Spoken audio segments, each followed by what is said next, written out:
Bienvenidos a un nuevo capítulo de Cayenne Heritage, esta serie de vídeos en los que ponemos a prueba todas las generaciones de un mito de la marca como el Porsche Cayenne. Hoy nos centramos en la tercera generación, Cayenne E3, que se puso a la venta en el año 2017. Fue un coche que quizás tomó un aspecto más lujoso que deportivo, pero nada más lejos de la realidad. Es un coche que bajó la línea, la frontera de los 2 toneladas y que incorporó numerosas novedades a nivel chasis, como por ejemplo control chasis 4D, suspensión neumática adaptativa, que lo hacen todavía más deportivo, todavía más ágil, todavía más dinámico. Fue también el primer vehículo en el segmento en incorporar un spoiler activo, que aparte de darle más prestaciones de deportividad, le da más carga aerodinámica al eje trasero, permite reducir las distancias de frenado considerablemente, es decir, también es un elemento de seguridad. La tercera generación ha sido la encargada de borrar del mapa los motores diésel, que ya no se comercializan, y en su lugar aparecen los híbridos enchufables, como el que vamos a probar hoy.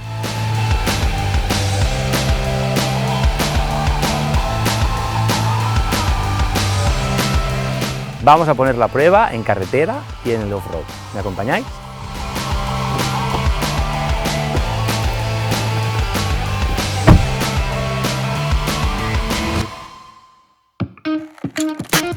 Ya estamos en marcha a bordo de este Cayenne e-Hybrid, que arranca siempre en modo eléctrico. Tenemos la batería con una autonomía de unos 50 kilómetros aproximadamente en función de la conducción que hagamos, y ahora mismo la batería está al 50% y nos marca 25 kilómetros. Es que podríamos ir durante 25 kilómetros hasta una velocidad de 140 por hora en modo eléctrico.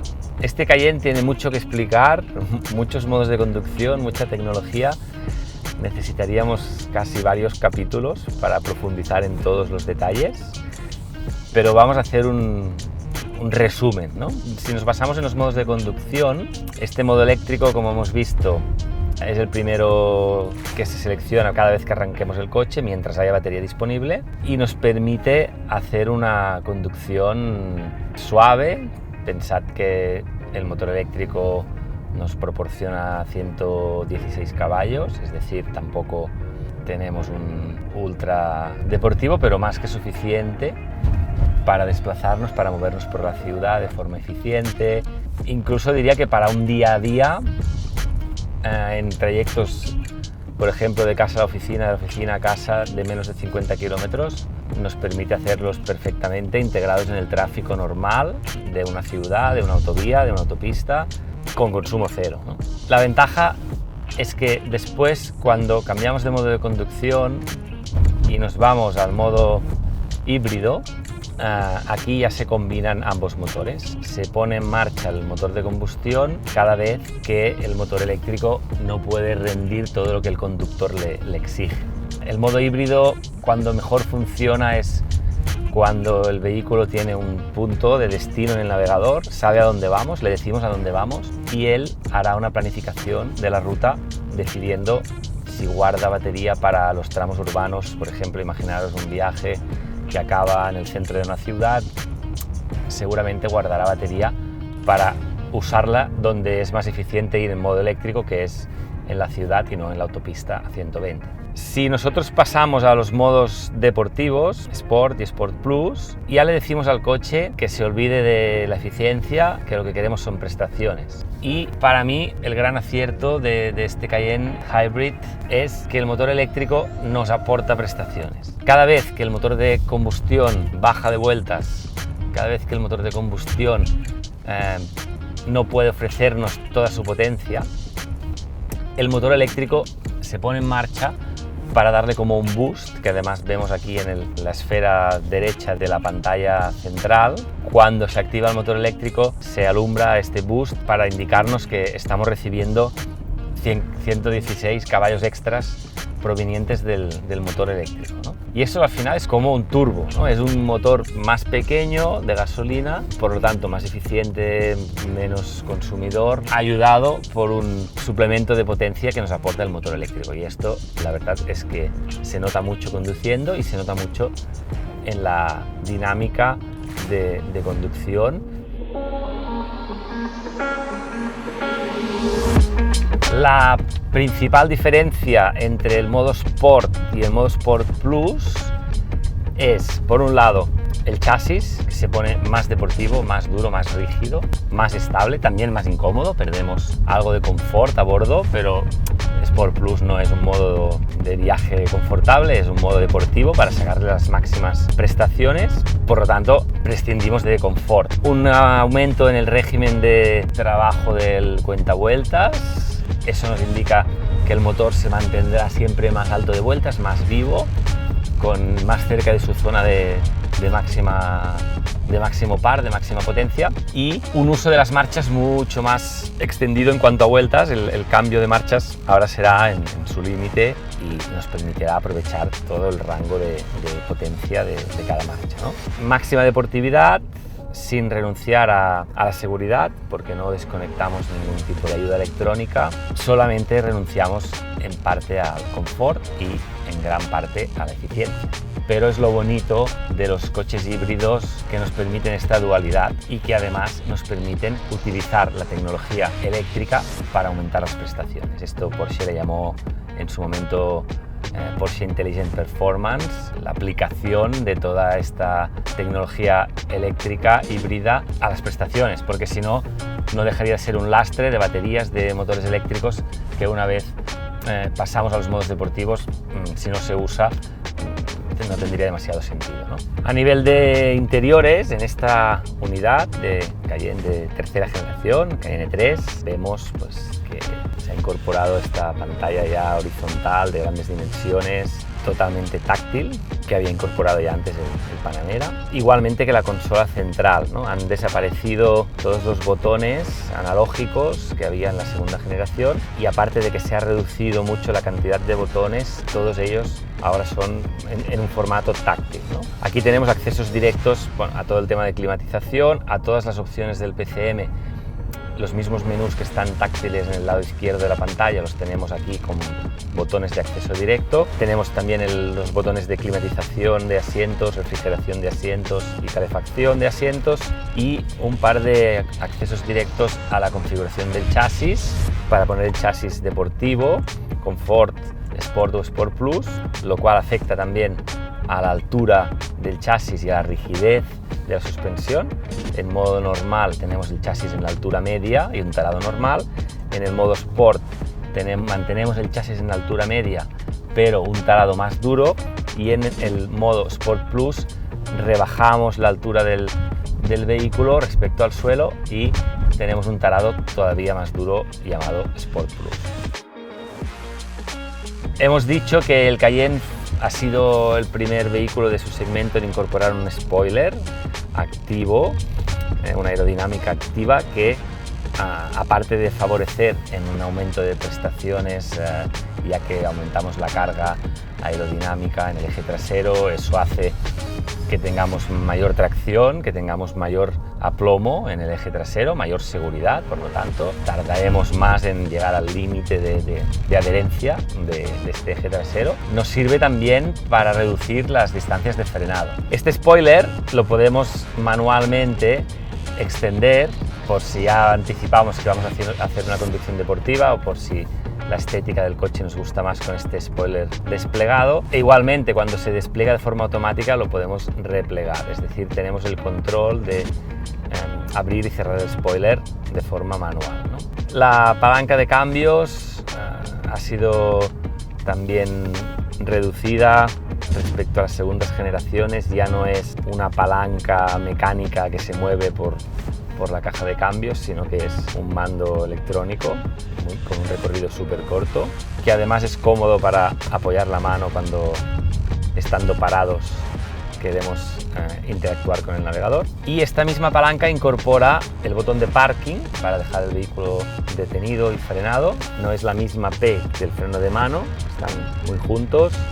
A veces confundimos la posición parking, que es la que tenemos que poner antes de bajar del vehículo para que se quede detenido, con el freno de mano, que lo podemos poner o no en función de si estacionamos el coche en un sitio con más o menos pendiente. Y la misma palanca la desplazamos hacia nosotros y la podemos usar como una leva de cambio. Hacia nosotros, hacia atrás, subimos marchas, y hacia adelante las reducimos. Tendríamos también la opción de hacerlo mediante las levas del volante en una posición muy cómoda, porque están justo en el punto ideal de sujeción del volante. Mano izquierda reduce marchas, mano derecha sube marchas. Un gran porcentaje de curvas del mundo las podemos trazar sin necesidad de soltar las manos de esta posición, por lo tanto siempre manteniendo las levas muy a mano, ¿no? En el volante multifunción encontramos la ruedecita, la ruleta de los modos de conducción que hemos estado comentando, este modo eléctrico, el modo híbrido, el modo Sport y el modo Sport Plus. Si queremos ir al modo todoterreno lo tenemos que buscar por el PCM, lo haremos ahora en breve para salir de la carretera. Y después tenemos este boost, este botón central o boost que activa el Sport Response, nos da un máximo régimen de trabajo durante 20 segundos, pone la marcha más corta posible en ese momento en función de la conducción que estemos haciendo, y sería el gadget ideal pues, para un adelantamiento. Podemos ver también este flujo, que es muy interesante porque vemos si estamos gastando batería, si estamos recargando batería. Cuando levantamos el pie del acelerador enseguida vemos que solamente hay recarga, es decir, que se empieza a regenerar la batería. Con las frenadas igualmente, esto lo notamos un poco en el tacto del freno. La primera parte del recorrido del freno en realidad no desplaza las pastillas contra los discos, sino que simplemente activa esta regeneración, esta recuperación, y eso hace, por un lado, que carguemos la batería y por otro lado, que podamos disminuir la velocidad del coche sin necesidad de tener que frenar mecánicamente, ¿no? Lo cual alarga mucho la vida útil de las pastillas y de los discos de freno. Y vemos también el reparto de par de la tracción, el PTM, Porsche Traction Management, que es el encargado de gestionar esta tracción integral y decidir en cada momento qué porcentaje de par pasamos al eje delantero, qué porcentaje de par pasamos al eje trasero. Tenemos un gráfico a la vista que nos indica cómo está trabajando este PTM en todo momento.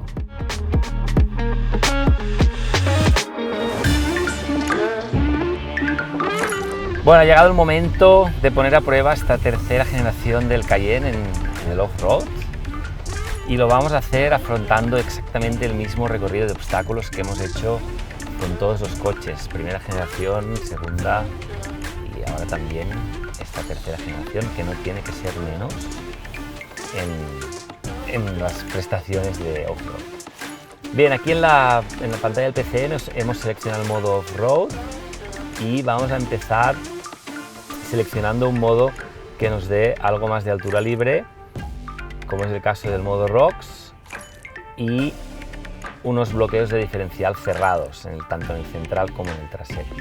De este modo tenemos la máxima capacidad de tracción y a la vez la máxima altura sobre el suelo. Bien, vamos allá. Empezaremos por una inclinación lateral.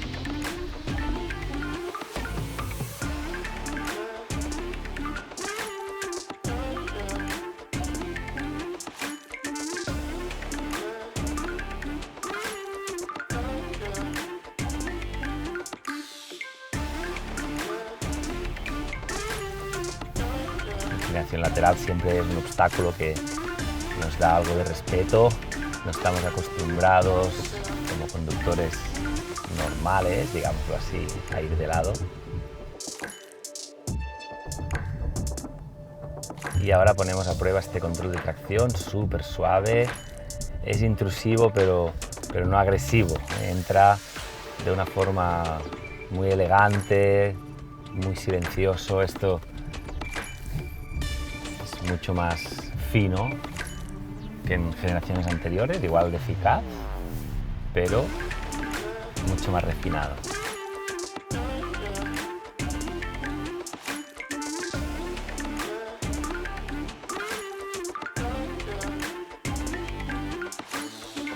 Aquí, en los obstáculos tan extremos, digamos, de off-road, tan exagerados, necesitamos la mínima velocidad y conseguimos hacer esta regulación de la velocidad utilizando el freno como un embrague prácticamente. Al desfrenar avanzamos, al frenar reducimos la velocidad o nos detenemos.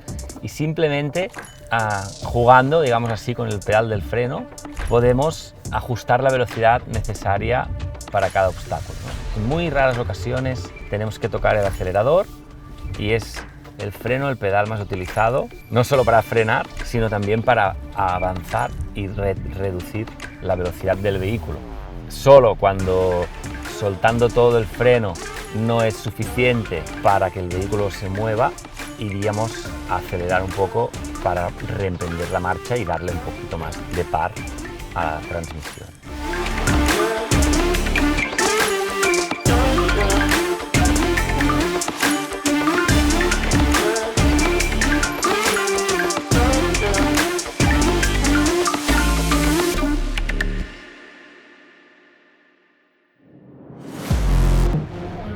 Vamos por una nueva inclinación lateral, en este caso, y para mantener la altura libre al suelo lo más baja posible, cambiaremos el modo de conducción off-road, nos mantenemos en el off-road, pero nos cambiamos a la posición mat, porque la posición mat baja un punto la suspensión y no nos mantiene tan arriba, con lo cual tenemos el centro de gravedad más bajo y tenemos un vehículo mejor preparado para las inclinaciones laterales cerca del límite, como la que estamos haciendo de 45 grados.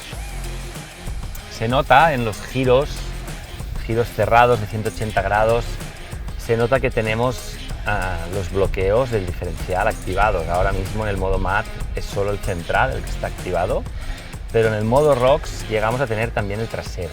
Cuando estamos encima de la hierba, como ahora del barro, de la tierra, de superficies que no son adherentes, que no tienen adherencia, no pasa nada, porque las ruedas que tienen que girar más de lo que necesitan pueden girar sobre sí mismas, pueden patinar un poquito, entonces no hay ningún riesgo de dañar la mecánica. Pero debéis tener muy en cuenta que si empezamos a jugar con los modos off-road y empezamos a utilizarlos para el off-road, para fuera de carretera, debemos volver al modo on-road tan pronto llegamos al asfalto, antes de llegar al asfalto. Porque si hacemos estos giros cerrados sobre superficies con adherencia y con diferenciales bloqueados, estamos estresando mucho toda la transmisión, estamos forzando mucho los palieres y los ejes de transmisión, los propios diferenciales. Vamos a probar este modo hold, este modo que sujeta el vehículo en la cuesta, en la pendiente. Estamos subiendo, dejamos de acelerar y el coche, a la que detecta que se va a ir hacia atrás, automáticamente se frena. El hold pisa los frenos, yo no estoy tocando los frenos, pero al coche no le cuadra que haya una marcha para ir hacia adelante y se quiere ir hacia atrás, con lo cual se frena y me dice, bueno, ¿qué quieres hacer? ¿Quieres ir para atrás? Pon marcha atrás y bajamos. ¿Quieres ir hacia adelante? Sigue acelerando, que ya subiremos, ¿no? Pero evita que el coche se vaya hacia atrás con una marcha para ir hacia adelante, lo que seguramente provocaría que se parara el motor y tendríamos una situación de riesgo en rampas largas. El hecho de irnos hacia atrás con el motor parado, sin dirección, sin servofreno, sería delicado, ¿no? Por eso el hold, aparte de ayudarnos a arrancar en calles donde hay semáforos en pendiente, que también va muy bien, es un elemento de seguridad muy importante para el off-road. Ahora yo empiezo a acelerar, el motor va subiendo de vueltas, 1000, 1500 y cerca de las 2000 se abren los frenos y el coche empieza a subir sin ningún problema, ¿no? Para las bajadas, el control de descenso es de mucha ayuda, es este PHC que tenemos que seleccionar con el mismo mando del control de crucero, del cruise control, y aquí ponemos el modo de control de descenso, que será el encargado de sujetar el vehículo cuando vayamos cuesta abajo. El control de descenso funciona entre 3 y 30 por hora, es decir, no solo nos sirve para hacer descensos en el off-road con una pendiente considerable, como la que estamos haciendo ahora, sino que también nos podría echar una mano, por ejemplo, en bajar por un puerto de montaña con nieve, en el que en el momento de tocar el freno sentimos que perdemos un poco el control del vehículo, ¿no? Siempre que tocar el freno nos suponga un riesgo, nos suponga perder estabilidad, el control de descenso es la mejor ayuda para hacer esta bajada de forma segura, ya que cuando frenamos con el pie ejercemos una fuerza igual para las 4 ruedas, frenamos las 4 ruedas igual y como hay condiciones diferentes de adherencia, esto puede provocar que el coche pierda su estabilidad, ¿no? El control de descenso solo frenará a cada rueda lo que esta rueda pueda transmitir al suelo para asegurarse que las ruedas siguen girando y que en ningún momento perdemos esta estabilidad. Es decir, es un control de descenso y control de estabilidad todo en uno. Vamos a subir esta última rampa, una rampa muy exigente, muy demandante por tema de trayectoria. Tenemos que vigilar bien, ir por la trayectoria correcta porque tiene agujeros bastante pronunciados. Aparte tenemos las ruedas sucias del barro, mojadas, tenemos un neumático muy asfáltico y tenemos todas las cartas para tener un ascenso complicado, ¿no? Lo que vamos a intentar es coger un poco de inercia, no hacerlo demasiado despacio para poder tener esta pequeña carrerilla que nos ayude a llegar hasta la cima. Vamos a probar. Bien, bajamos, control de descenso activo y superamos la rampa sin problemas. Hay a veces situaciones en las que necesitamos algo de inercia. Hay una frase que me gusta mucho del todoterreno que dice: siempre tan lento como sea posible y tan rápido como sea necesario.